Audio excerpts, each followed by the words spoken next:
चौड़ी, 3 पूरे तल मंजिल। ये वे आयाम थे जो परमेश्वर ने नूह को दिए थे, सीधे, स्पष्ट और अलौकिक रूप से विशिष्ट। ईश्वरीय आदेश में संदेह की कोई गुंजाइश नहीं थी। तुम अपने लिए एक जहाज बनाना। और इस आवाज के सामने मानव हाथों से किया गया अब तक का सबसे महान कार्य शुरू हुआ। बाइबल जलपोत का आकार, सामग्री और उद्देश्य बताती है, लेकिन इस आदेश को लकड़ी, शहतीरों और संरचना में बदलने के लिए नूह को भारी चुनौतियों का सामना करना पड़ा। ऐसी चुनौतियां जिनका विवरण पाठ में नहीं है, लेकिन जिन्हें उस समय का कोई भी निर्माता समझता होगा। और यह सब उस चीज से शुरू होता है जिसे कई लोग नजरअंदाज कर देते हैं, जमीन। 137 मीटर लंबी संरचना को कहीं भी खड़ा नहीं किया जा सकता। इसके लिए विश्व के जंगलों के पास हो जो कच्चा माल प्रदान करते। तो कल्पना कीजिए, नूह जमीन पर चल रहे हैं, मिट्टी का विश्लेषण कर रहे हैं, जमीन की मजबूती, पेड़ों की निकटता, पहुंच की जांच कर रहे हैं, बिना मशीनों के, बिना इंजीनियरों के, बिना नक्शों के, केवल विवेक, व्यावहारिक ज्ञान और विश्वास। और जब उन्हें आदर्श स्थान मिल गया तो उन्होंने पहला चरण शुरू किया। और इसमें कुछ भी शानदार नहीं था। बड़ी बड़ी चट्टानें हटाना, गहरी जड़ें उखाड़ना, हर मीटर को समतल करना, टन लकड़ी का वजन सहने के लिए मिट्टी को सघन, कॉम्पैक्ट करना, यह सब साधारण औजारों से, लेकिन वचन से प्रेरित दृढ़ संकल्प के साथ किया गया। लेकिन एक चीज थी जो जल प्रलय पूर्व दुनिया में काम को और भी चुनौतीपूर्ण बना रही थी, जमीन से उठने वाली लगातार नमी। बाइबल बताती है कि भूमि से कोहरा उठता था और सारी धरती को सींचता था। उत्पत्ति 2:6। इसका मतलब है कि जमीन स्वाभाविक रूप से अक्सर गीली रहती थी और गीली मिट्टी कीचड़ बन सकती है। औजार धंस जाते हैं, लकड़ी नमी सोख लेती है, जमीन कमजोर हो जाती है। इसलिए नूह को शायद कार्य क्षेत्र के चारों ओर छोटे छोटे चैनल, नालियां खोदनी पड़ी होंगी, जिससे मिट्टी के प्राकृतिक पानी के लिए सरल मोड़ बन जाए, ताकि काम करने की जगह दलदली ना हो जाए। यह आसमान से बरसने वाली बारिश नहीं थी, यह स्वयं जमीन थी जो नमी छोड़ रही थी। जब वह यह कर रहे थे तो लोग गुजरते हुए देखते थे, कुछ हंसते थे, कुछ फुसफुसाते थे। इतनी विशाल जमीन तैयार करने का क्या फायदा है? लेकिन नूह जवाब नहीं देते थे, क्योंकि वह मानव तर्क को देखकर निर्माण नहीं कर रहे थे, वह ईश्वरीय निर्देश को देखकर निर्माण कर रहे थे। और जब अंत में जमीन पर्याप्त रूप से मजबूत, समतल और सूखी हो गई, तो उनके सामने एक नई चुनौती खड़ी हुई, एक विशाल संरचना के लिए लकड़ी इकट्ठा करना। बाइबल कहती है, तुम सरू की लकड़ी से एक जहाज बनाना। और सरू के पेड़ छोटे तने वाले नहीं थे, वे विशाल, मजबूत, भारी पेड़ थे, उस परिमाण के काम के लिए आदर्श। ऐसे पेड़ को साधारण औजारों से काटना, केवल ताकत, धैर्य और दृढ़ता से। सैकड़ों पेड़ों को काटना, यह एक ऐसा कार्य था जिसके लिए दैनिक अनुशासन की आवश्यकता थी। आघात पर आघात, तने पर तना। नूह और उनके बेटों ने तब तक काम किया जब तक कि पेड़ के गिरने की गड़गड़ाहट जंगल में गूंज ना उठी। लेकिन काम वहीं खत्म नहीं हुआ। एक विशाल तने को कार्यस्थल तक ले जाने के लिए तकनीक की आवश्यकता थी। पहियों के बिना, पर्याप्त जानवरों के बिना, मशीनों के बिना। समाधान वही था जो प्राचीन लोग इस्तेमाल करते थे, लकड़ी के रोलर। छोटे तनों को बड़े तने के नीचे रखा जाता था। रस्सियों और उत्तोलकों, लीवर से वे धीरे धीरे खींचते थे। एक बार में टन लकड़ी को कुछ मीटर खिसकाते थे। जब तना आगे बढ़ जाता था तो पीछे के रोलरों को सामने रख दिया जाता था। धीमा, थकाऊ, जोखिम भरा। लेकिन हर ढोया गया तना उस निर्माण में एक और कदम था जिसका परमेश्वर ने आदेश दिया था। और नूह लगे रहे, क्योंकि जिसे परमेश्वर से निर्देश मिला है वह जो देखता है उसके लिए काम नहीं करता, वह जो विश्वास करता है उसके लिए काम करता है। और जब यह सब हो रहा था तो आसपास के निवासी इस असामान्य हलचल को देख रहे थे। लोग विशाल तने एक विशाल जमीन की ओर ले जा रहे थे। यह स्वाभाविक था कि कई लोग मजाक उड़ाए, कि अन्य लोग संदेह करें, लेकिन इनमें से किसी भी बात ने नूह को नहीं रोका, क्योंकि वह मानवीय आंखों से प्रेरित होकर काम नहीं कर रहे थे, बल्कि परमेश्वर से आए निर्देश से प्रेरित थे। जैसे जैसे जमीन पर लकड़ी जमा होती गई, उस पूरे काम का सबसे जटिल हिस्सा शुरू करने का समय आ गया। केवल काटना और ढोना ही नहीं, बल्कि एक विशाल संरचना को खड़ा करना, जिसे मानवता के इतिहास के सबसे बड़े तूफान के दौरान दृढ़ रहना था। जलपोत को दृढ़, सीधा और मजबूत बनाए रखने के लिए नूह को आधार से शुरुआत करनी थी, पूरे जहाज की रीढ़, कीला, कील से।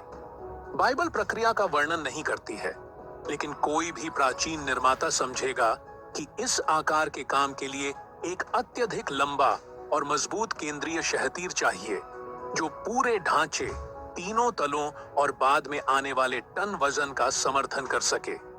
लेकिन एक विवरण ऐसा था जिसे नजरअंदाज नहीं किया जा सकता था। कोई भी पेड़, चाहे वह कितना भी बड़ा क्यों ना हो, 137 मीटर लंबा नहीं होगा। इसका मतलब है कि नूह को कई विशाल शहतीरों को तने पर तने को जोड़कर एक सतत, सीधी और ठोस रेखा बनानी पड़ी। एक ऐसा कार्य जिसके लिए तकनीक, सटीकता और धैर्य की आवश्यकता थी। इन शहतीरों को लकड़ी के खांचों, जोड़ों से काटा और जोड़ा गया था। एक ऐसी चीज जो प्राचीन सभ्यताओं से जानी जाती थी। नर और मादा, मेल एंड फीमेल प्रणालियां, जो जब अच्छी तरह से बनाई जाती थीं, तो पूरी संरचना जितनी ही दृढ़ हो जाती थी। और इन खांचों को कसने के लिए कठोर लकड़ी की खूंटियां, डवेल पेंस और डांटें डाली जाती थीं, जिससे जोड़ के बिंदु इतने मजबूत बन जाते थे कि हिंसक तूफानों में भी सब कुछ टिका रहे। जब कीला तैयार हो गया, तो नूह के सामने एक प्रभावशाली क्षण आया। जलपोत की पसलियों को खड़ा करने की आवश्यकता। पसलियां धनुषाकार शहतीरें थीं, जो किनारों से ऊपर उठती थीं और ढांचे को आकार देती थीं। पसलियों को सटीक रूप से जोड़ा जाना था। इसलिए नूह और उनके बेटों ने वह किया जिसमें प्राचीन निर्माता बहुत माहिर थे।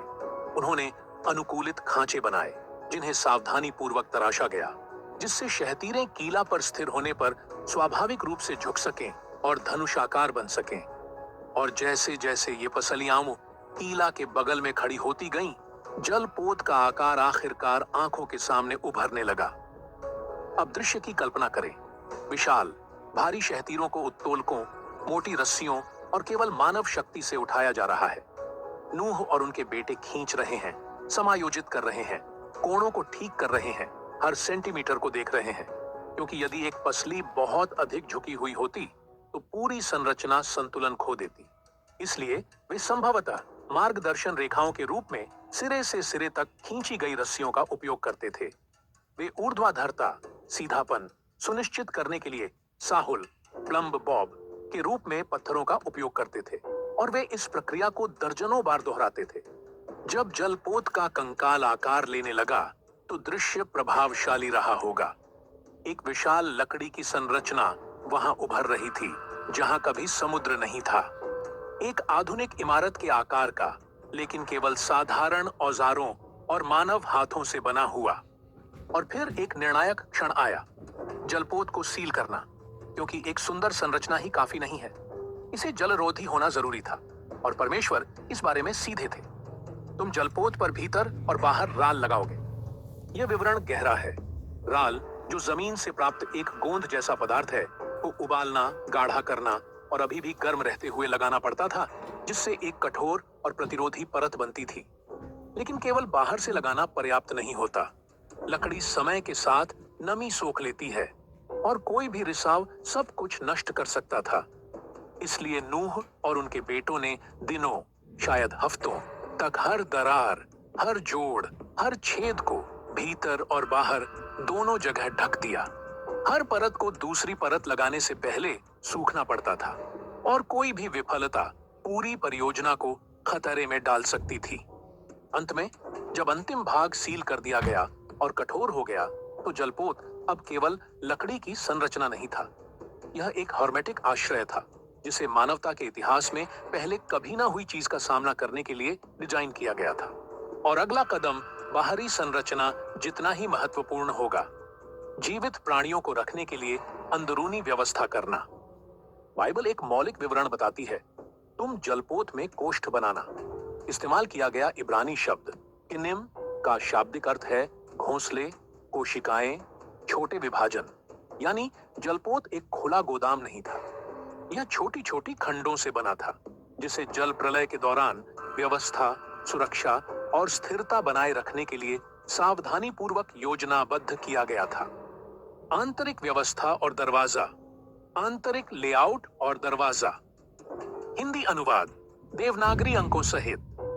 और यहाँ एक महत्वपूर्ण, 3 तलों को हवादार बनाने के लिए नूह ने संभवतः ये किया होगा।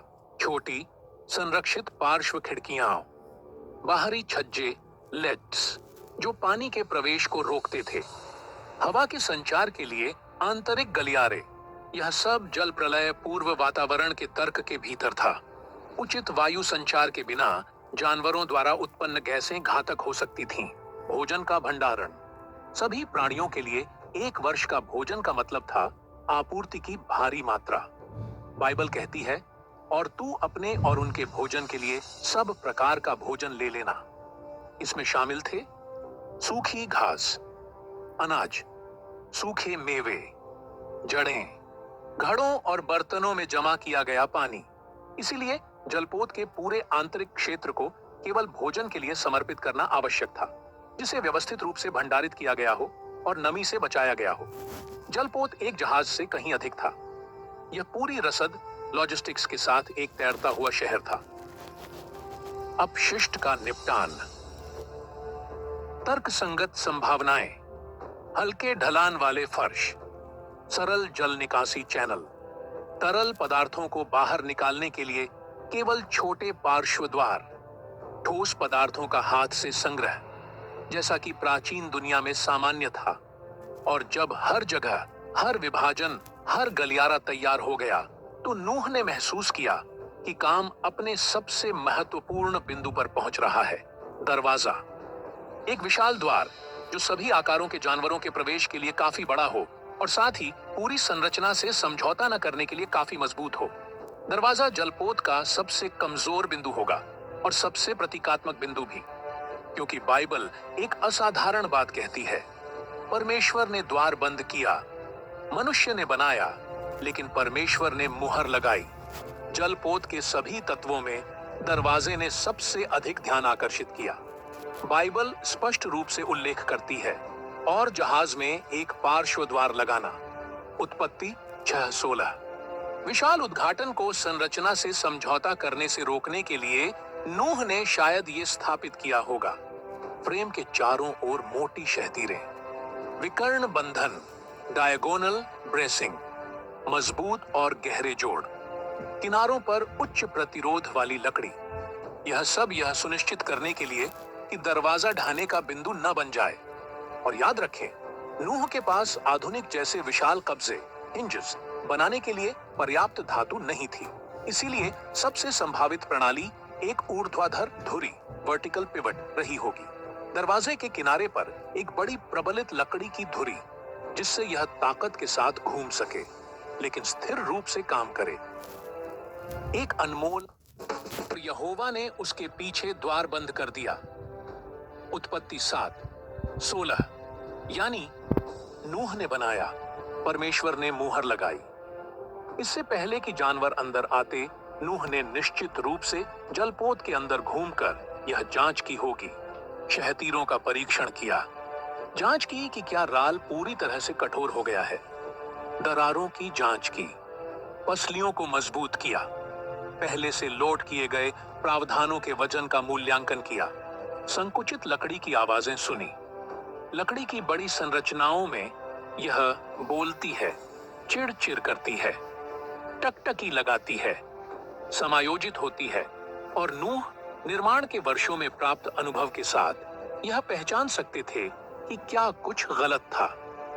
हिंदी अनुवाद देवनागरी अंकों सहित। और फिर कुछ अलौकिक हुआ। बाइबल स्पष्ट है, जानवर नूह के पास आए, उन्हें पकड़ा नहीं गया, उन्हें जबरदस्ती नहीं लाया गया, वे यूं ही बेतरतीब ढंग से नहीं पहुंचे। वे आए। यह एक सुनियोजित गति जैसा लग रहा था, मानो कोई अदृश्य हाथ हर प्रजाति का मार्गदर्शन कर रहा हो। दृश्य की कल्पना करें, पेड़ों के बीच से जानवरों के जोड़े उभर रहे हैं, पक्षी प्रवेश द्वार के पास उतर रहे हैं। जंगली जीव शिकार के बगल में शांति से चल रहे हैं। सरीसृप रेप्टाइल्स सटीक दिशा में रेंग रहे हैं। बच्चे बिना सीखे हुए सहज ज्ञान का पालन कर रहे हैं और हर कोई बिना किसी अराजकता, बिना किसी भ्रम, बिना किसी हमले के क्रम में अपनी जगह ले रहा था। यह इस बात की मुहर थी कि यह सिर्फ एक मानवीय परियोजना नहीं थी। यह नूह के परिवार की आंखों के सामने हो रहा एक ईश्वरीय कार्य था। जब सभी प्रवेश कर गए, जानवर, पक्षी, सरीसृप, नूह, उनकी पत्नी, उनके 3 बेटे और उनकी बहुएं भी अंदर गए। 8 लोग। और फिर काम पूरा हो गया। विश्वास का पालन किया गया था। और अब सबसे चुनौतीपूर्ण हिस्सा शुरू हुआ। नूह और उनके परिवार ने जल प्रलय के दिनों में जलपोत के अंदर कैसे जीवित रहे। स्वयं परमेश्वर के हाथ से द्वार बंद होने के बाद जलपोत में एक अलग तरह की शांति छा गई। बाहर दुनिया ऐसे चलती रही जैसे कुछ हुआ ही ना हो। अंदर सब कुछ तैयार था। जानवर व्यवस्थित, कोष्ठ संगठित, भोजन भंडारित, संरचनाशील और दृढ़। यह मानवता के इतिहास में पहले कभी ना हुई चीज की शुरुआत थी। बाइबल इस क्षण का वर्णन गंभीर शब्दों में करती है। नूह के जीवन काल के 600 वर्ष में गहरे स्रोत के सब सोते फूट निकले और आकाश के झरोखे खुल गए। उत्पत्ति 7:11। यह इंगित करता है भूमिगत जल सतह पर फूट रहा है। आंतरिक दबाव जारी हुए, पानी की विशाल मात्रा जोर से बह रही है। जमीन के नीचे भूकंप और गहरे दरार पड़ रहे हैं। नूह के परिवार ने जलपोत को कांपते हुए महसूस किया, न कि ऊपर के पानी से, बल्कि नीचे की जमीन की हिंसक हलचल से। उसके बाद कुछ और भी असाधारण हुआ। आकाश के झरोखे खुल गए। यह इतिहास की पहली बारिश थी और यह कोई साधारण बारिश नहीं थी। मोटी बूंदें, बढ़ती हुई मात्रा, लकड़ी पर बहरा कर देने वाला शोर, गूंजती हुई बिजली, गरज, आसमान को चीरती हुई चमक। जलपोत जो तब तक स्थिर था, अपने चारों ओर जमा होते पहले पानी के स्पर्श को महसूस करने लगा। उन पड़ोसियों की कल्पना करें जो नूह पर हंसे थे, जिन्होंने जलपोत को पागलपन कहा था। बाइबल उनकी भावनाओं का वर्णन नहीं करती है, लेकिन कल्पना करना आसान है। अज्ञात वर्षा के कारण चीखना, तेजी से बढ़ते पानी से आश्चर्यचकित होना, लोग बिना समझे भाग रहे हैं। ऐसी चीज के सामने घबराहट जो पहले कभी नहीं हुई थी। जो विश्वास पहले पागलपन लगता था, अब वह एकमात्र शरण बन गया था। पानी ऊपर उठता गया, उठता गया, उठता गया, जब तक कि ढांचा भारी और मजबूत होते हुए तैरना शुरू नहीं कर दिया। नूह और उनके परिवार के लिए यह एक अवर्णनीय अनुभूति रही होगी। लकड़ी की चरमराहट, जमीन का कंपन, शुरुआती डगमगाहट, किनारे पर पानी के टकराने की आवाज, जलपोत का पहली बार जमीन से अलग होना। वह जहाज जो दशकों में बनाया गया था, अंततः अपने उद्देश्य को पूरा कर रहा था। जलपोत पाल, चप्पू या पतवार से नहीं चलाया जा रहा था। उसे इसकी जरूरत नहीं थी। वह परमेश्वर के हाथों में था। बाइबल वर्णन करती है, और जल पृथ्वी पर अत्यंत बढ़ गया। उत्पत्ति 7:19। इसका मतलब है पहाड़ गायब हो रहे हैं, शहर पानी में डूब गए, पेड़ उखड़ गए। नूह के परिवार की आंखों के सामने प्राचीन जीवन मिट गया। अंदर से जलपोत अपनी ही एक दुनिया जैसा लग रहा था। बाहर सब कुछ मर रहा था, अंदर परमेश्वर जीवन को बचा रहा था। विरोधाभास पूर्ण था। बारिश कितने समय तक चली? बारिश की आवाज 40 दिनों के बाद बंद हो गई, लेकिन जल प्रलय खत्म होने से बहुत दूर था। बाइबल वर्णन करती है, और जल पृथ्वी पर 150 दिनों तक प्रबल रहा। उत्पत्ति 7:24। हिंदी अनुवाद देवनागरी अंकों सहित। बारिश न होने पर भी पानी बढ़ता रहा और चलता रहा। पहाड़ों, मैदानों, घाटियों और पहले मौजूद हर चीज को ढकता रहा। जलपोत के अंदर समय स्थिर लग रहा था। हर दिन काम होता था। जानवरों को खिलाना, कोष्ठों को साफ करना, शहतीरों की जांच करना, खांचों को मजबूत करना, स्थिरता की निगरानी करना। प्रार्थना करना, इंतजार करना और फिर लंबे महीनों के इंतजार के बाद बाइबल की कथा एक निर्णायक क्षण को प्रकट करती है। परमेश्वर ने नूह को स्मरण किया। उत्पत्ति 8:1। बाइबल कहती है कि परमेश्वर ने पृथ्वी पर एक वायु भेजी और पानी कम होने लगा। धीरे धीरे दिन प्रतिदिन स्तर घटने लगा, जब तक कि जहाज अरारात के पहाड़ों पर टिक गया। उत्पत्ति 8:4। कई महीनों के आंशिक अंधकार के बाद नूह ने ऊपर की खिड़की खोली। जल प्रलय की शुरुआत के बाद पहली बार ताजी हवा जोर से अंदर आई। प्राकृतिक रोशनी से जलपोत का आंतरिक भाग भर गया, लेकिन उन्हें अभी भी पता नहीं था कि जमीन तैयार है या नहीं। तो उन्होंने एक तार्किक और समझदारी भरा निर्णय लिया। उन्होंने एक कौवे को छोड़ा, फिर उन्होंने एक कबूतर को छोड़ा। कबूतर लौट आया क्योंकि उसे उतरने की जगह नहीं मिली। दुनिया अभी भी पानी में थी। एक सप्ताह बाद नूह ने फिर कोशिश की। कबूतर लौट आया, लेकिन इस बार वह जैतून का पत्ता लिए हुए था। यह नई शुरुआत का पहला संकेत था। एक और सप्ताह बीत गया। नूह ने कबूतर को तीसरी बार छोड़ा और वह वापस नहीं आया।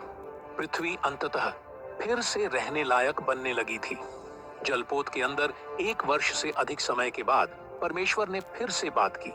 तू और तेरी पत्नी और तेरे बेटे और बहुएं सब जलपोत में से निकल आओ। उत्पत्ति 8:16। और नूह ने आज्ञा मानी। वह द्वार जिसे परमेश्वर ने स्वयं बंद किया था अब खुल गया। एक तीव्र प्रकाश अंदर भर गया। जानवर बाहर निकलना शुरू हुए। प्रजाति दर प्रजाति अपनी सहज प्रवृत्ति का पालन करते हुए नई पृथ्वी पर बिखर गए। पूरे परिवार ने कई महीनों में पहली बार सूखी जमीन पर कदम रखा। गीली मिट्टी की गंध, शुद्ध हवा, गहरा मौन, सब कुछ नया था। पुरानी दुनिया का कुछ भी जीवित नहीं बचा था, लेकिन परमेश्वर के अनुग्रह ने एक नई शुरुआत के लिए पर्याप्त जीवन को सुरक्षित रखा। जलपोत से बाहर निकलते ही नूह ने कुछ प्रतीकात्मक, शक्तिशाली यादगार किया। उन्होंने परमेश्वर के लिए एक वेदी बनाई। वहां चट्टानों, सूखी मिट्टी और एक बहाल परिदृश्य की शुरुआत के बीच नूह ने एक बलिदान चढ़ाया।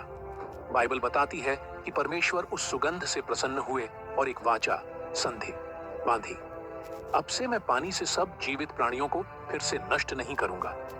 और फिर उन्होंने आकाश में एक दृश्यमान संकेत रखा। इंद्रधनुष, रेनबो, एक शाश्वत वाचा जो मानवता को याद दिलाती है कि न्याय में भी परमेश्वर एक शेष भाग, रेमनेंट, को संरक्षित रखते हैं, जीवन को बनाए रखते हैं और विश्वास का मार्ग खोलते हैं। जल प्रलय समाप्त होने के साथ जलपोत ने अपना उद्देश्य पूरा कर लिया था। अब एक नया अध्याय शुरू हुआ। नूह और उनके परिवार ने पृथ्वी को फिर से बसाया। नूह के बेटों से राष्ट्र उत्पन्न हुए।